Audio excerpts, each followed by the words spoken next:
Hey guys, welcome to world affairs. मैं हूं प्रशांत Dhawan.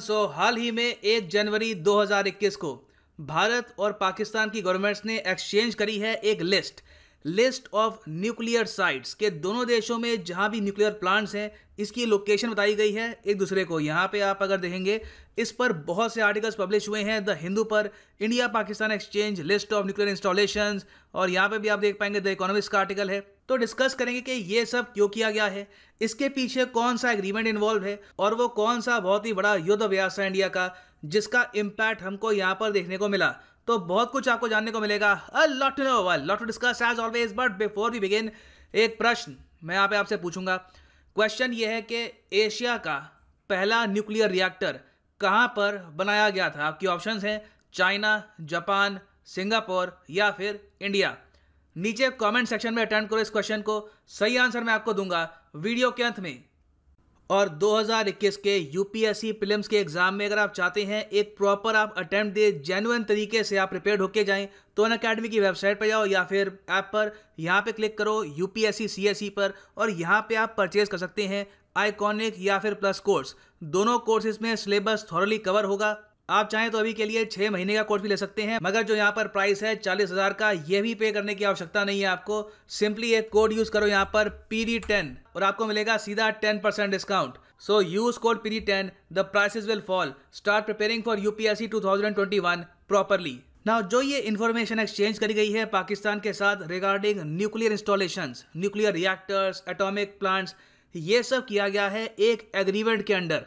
Agreement का नाम यहाँ पर है the agreement on the prohibition of attack against nuclear installations and facilities. इस एग्रीमेंट को एक और नाम से भी जाना जाता है, इसका नाम है नो न्यूक्लियर अग्रेशन एग्रीमेंट। और इस एग्रीमेंट में बहुत सी बातें लिखी हैं जो कई लोगों को पता नहीं है। इसमें यह लिखा है कि इंडिया और पाकिस्तान धीरे धीरे जो अपने पास न्यूक्लियर वेपन्स हैं इसका नंबर कम करेंगे, जो आज तक हुआ नहीं है। इंडिया ने भी इंक्रीज किया है, पाकिस्तान ने बहुत ही ज़रा इंक्रीज किया है, तो दोनों कंट्रीज ने इस एस्पेक्ट पर ज़रा फोकस किया नहीं है। उसके अलावा इस एग्रीमेंट में यह भी लिखा है कि दोनों इंडिया और पाकिस्तान प्लेज करते हैं, कसम खाते हैं कि कभी भी एक दूसरे की न्यूक्लियर इंस्टॉलेशन पर अटैक नहीं करेंगे और ना किसी फॉरेन पावर से करवाएंगे। ये बहुत ही खास बात है। ये कल को अगर वॉर होती भी है बिटवीन इंडिया एंड पाकिस्तान, तो जो न्यूक्लियर फैसिलिटीज हैं वहां पर कोई भी कंट्री अटैक नहीं करेगी, ना किसी थर्ड कंट्री से कहेगी कि आप यहां पे अटैक कर दो। और इस एग्रीमेंट पर इंडिया के प्राइम मिनिस्टर उस वक्त के राजीव गांधी, पाकिस्तान की उस वक्त की पीएम बेनजीर भुट्टो, दोनों ने साइन कर लिया था 1988 में। और इसके करीब 3 साल के पीरियड के बाद दोनों कंट्रीज के जो पार्लियामेंट है इन्होंने अप्रूव भी कर दिया था, रेटिफाई भी कर दिया था ये एग्रीमेंट 1991 में। नाउ ये तो एक बहुत ही ऑब्वियस सी बात है कि जंग के दौरान अगर किसी न्यूक्लियर प्लांट पे कोई अटैक करता है तो ऑब्वियस सी बात है रेडिएशन इससे फैलेगा, कई जो आम आदमी हैं वहां पे मरेंगे, सिविलियन डेथ बहुत ज़्यादा हो जाएगी, तो इसको हर कोई अवॉइड करना चाहेगा। मगर अचानक से 1988 में इंडिया और पाकिस्तान ये एग्रीमेंट साइन क्यों करेंगे?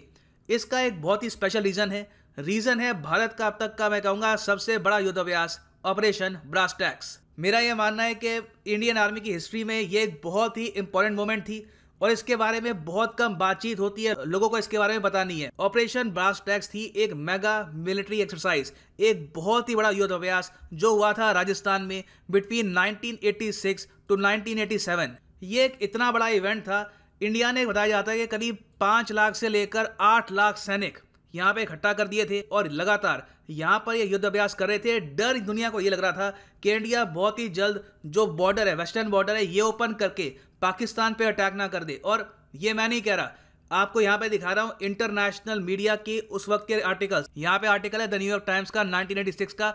ऑब्वियसली उस वक्त ये आर्टिकल ऑनलाइन पब्लिश करते नहीं थे, अब बस उसका एक आर्काइव बना के उन्होंने रखा हुआ है। तो ये वो आर्टिकल है कि on India's border a huge mock war. World media ने उस वक्त कहा था कि वर्ल्ड वॉर 2 के बाद से हमने इतने बड़े स्केल पर युद्ध अभ्यास कभी भी नहीं देखा। नाउ इंडिया ने अपनी तरफ से यह बताया कि ये तो एक बहुत ही ऑर्डिनरी सा, मामूली सा एक युद्ध अभ्यास है। हम यहाँ पे इंटर ऑपरेबिलिटी, किस तरीके से हम कम्युनिकेशन कर सकते हैं सोल्जर्स के बीच में, किस तरीके से हम मूवमेंट करेंगे, ये हम टेस्ट कर रहे हैं। बस कोइंसिडेंस है कि ये सब किया जा रहा है राजस्थान में। मगर ऑपरेशन ब्रास टैक्स की सबसे इंटरेस्टिंग बात यह है कि कई किताबें इस पर लिखी जा चुकी है कि इवन इंडिया के प्राइम मिनिस्टर को नहीं पता था कि ऑपरेशन ब्रास टैक्स क्यों हो रहा है और क्यों इंडियन आर्मी ने 6-7 लाख सोल्जर्स बिल्कुल पाकिस्तान की बॉर्डर के करीब राजस्थान के इस एरिया में डिप्लॉय कर दिए हैं। इस पे एक्चुअली कई किताबें भी लिखी गई है। एक किताब 5 साल पहले रिलीज हुई थी लेफ्टिनेंट जनरल हून की, अनटोल्ड ट्रुथ्स, इन्होंने अपनी किताब में ये बताया है कि इंडिया का पूरा प्लान था पाकिस्तान को अटैक करने का। इन 1986 हमने जिस तरीके से मोबिलाइज कर ली थी फोर्सेस, हमारे आर्मी जनरल्स बहुत इंप्रेस थे और एक प्लान बनी गया था कि क्यों ना हम यहाँ पर वेस्टर्न फ्रंट में कुछ जो एरिया है पाकिस्तान का ये कैप्चर कर लें। और पाकिस्तानी इंटेलिजेंस को भी इसके बारे में कुछ आइडिया हो गया था, इसलिए पाकिस्तान ने अपने सारे जो न्यूक्लियर इंस्टॉलेशंस हैं, न्यूक्लियर प्लांट्स हैं, ये कर दिए थे हाई अलर्ट पर इन 1987। और सबसे अजीब बात इस युद्धाभ्यास की ये है कि नटवर सिंह जो उस वक्त के विदेश मंत्री थे अंडर राजीव गांधी, इन्होंने बाद में अपनी किताब one life is not enough में ये क्लेम किया कि राजीव गांधी जी को बिल्कुल भी पता नहीं था ऑपरेशन ब्रास टैक्स के बारे में। उनको बाद में इंटेलिजेंस के थ्रू पता लगा कि आर्मी ये सब कर रही है, ये युद्धाभ्यास होगा, ये अपने आप पे निर्णय था उस वक्त के आर्मी चीफ जनरल कृष्णस्वामी सुंदर जी और minister of defence Arun Singh का। और ये claim by the way Congress के बहुत सारे लीडर्स ने बार बार दोहराया है कि राजीव गांधी को कहीं से भी आइडिया नहीं था ऑपरेशन ब्रास टैक्स के बारे में। मगर जब प्राइम मिनिस्टर को पता लगा, इन्होंने यहाँ पर इंटरवेंशन करी और दोनों कंट्रीज ने कुछ कम्युनिकेशन यहाँ पे किया और दोनों कंट्रीज ने यहाँ पर अंडरस्टैंडिंग डेवलप करी कि वॉर यहाँ पे हम नहीं चाहते और इंडिया पाकिस्तान को अटैक नहीं करने वाला। मगर पाकिस्तान की प्राइम मिनिस्टर समझ चुकी थी कि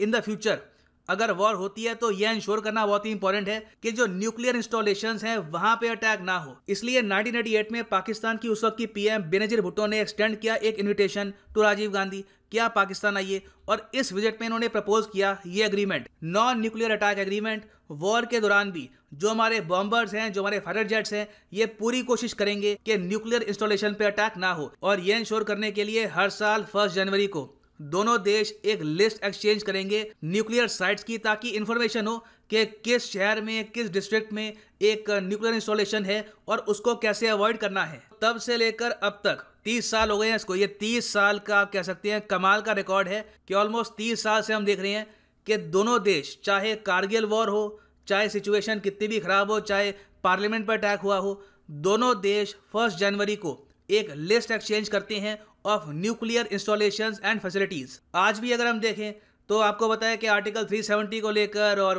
कश्मीर के इशू को लेकर, फिर जो बालाकोट में बॉम्बिंग हुई है उसको लेकर बहुत से इश्यूज हैं बिटवीन इंडिया एंड पाकिस्तान। तब भी ये जो एग्रीमेंट का ये एस्पेक्ट है कि जो लिस्ट एक्सचेंज करी जाएगी, ये तोड़ा नहीं गया। अब यहाँ पे आप पूछ सकते हैं क्या ये लिस्ट एक्सचेंज करना जेन्युइनली काफ़ी इंपॉर्टेंट है प्रैक्टिकल टर्म्स में? तो इसका आंसर है ऑब्वियसली नहीं। आज के समय आप अगर देखें तो इंडिया के पास बहुत सारी अर्थ ऑब्जर्वेशन सैटेलाइट्स हैं, स्पाइंग सैटेलाइट्स हैं। हमें पता है कि आज के समय पाकिस्तान में कहाँ पर इनके न्यूक्लियर प्लांट्स हैं, कहाँ पर ये बिल्ड कर रहे हैं, उसकी इन्फॉर्मेशन इंडिया के पास ऑलरेडी है। और पाकिस्तान को भी आप अगर देखें तो इनकी खुद की 1-2 सैटेलाइट्स हैं, उसके अलावा इनको इन्फॉर्मेशन भी मिलती है फ्रॉम द चाइनीज सैटेलाइट्स। तो पाकिस्तान और इंडिया को ऑलरेडी पता है कि दोनों के न्यूक्लियर प्लांट्स कहाँ पर हैं, इंस्टॉलेशंस कहाँ पर बिल्ड हो रही है, कहाँ पर अटैक नहीं करना। मगर जो लिस्ट एक्सचेंज करना है वो एक टाइप की फॉर्मेलिटी है। आप कह सकते हैं ये एक तरीका है ट्रस्ट दिखाने का कि इन द फ्यूचर चाहे कुछ भी हो, पीओके के आसपास कितनी भी फायरिंग हो, कोई भी बॉम्बार्डमेंट होती है, कोई भी कंट्री एक दूसरे को बॉम्ब करती है, मगर कुछ जो एस्पेक्ट है, फॉर एग्जांपल न्यूक्लियर प्लांट पे अटैक ना करना, सिविलियंस को डैमेज ना करना, इस पर दोनों कंट्रीज की जो गवर्नमेंट है कमिटेड है। और जो एग्रीमेंट है एटलीस्ट इन स्पिरिट नहीं, मगर जो वर्डिंग्स हैं उसके हिसाब से तो हम उसको फॉलो करेंगे। ओके, सो वापस आते हैं अपने क्वेश्चन पे कि एशिया का पहला न्यूक्लियर रिएक्टर बना था किस देश में। यहाँ पे जो सही आंसर है ये है ऑप्शन डी, इंडिया। जी हाँ, भारत तो उस वक्त काफ़ी आगे था, बाद में हम काफ़ी पीछे हो गए। एशिया में इंडिया पहला देश था जिसने बनाया था खुद का एक न्यूक्लियर रिएक्टर अप्सरा के नाम से। अप्सरा रिसर्च रिएक्टर इन महाराष्ट्र, मुंबई। इसने क्रिटिकलिटी अचीव कर ली थी 1956 में। और इसको डिज़ाइन करने में, इसका यूरेनियम हम कैसे एनरिच करेंगे, इस सब में मेन रोल निभाया था डॉक्टर होमी जहांगीर भाभा ने, the father of India's nuclear programme. तो ये है अंत हमारी वीडियो का। Thank you for listening and as always God bless you all.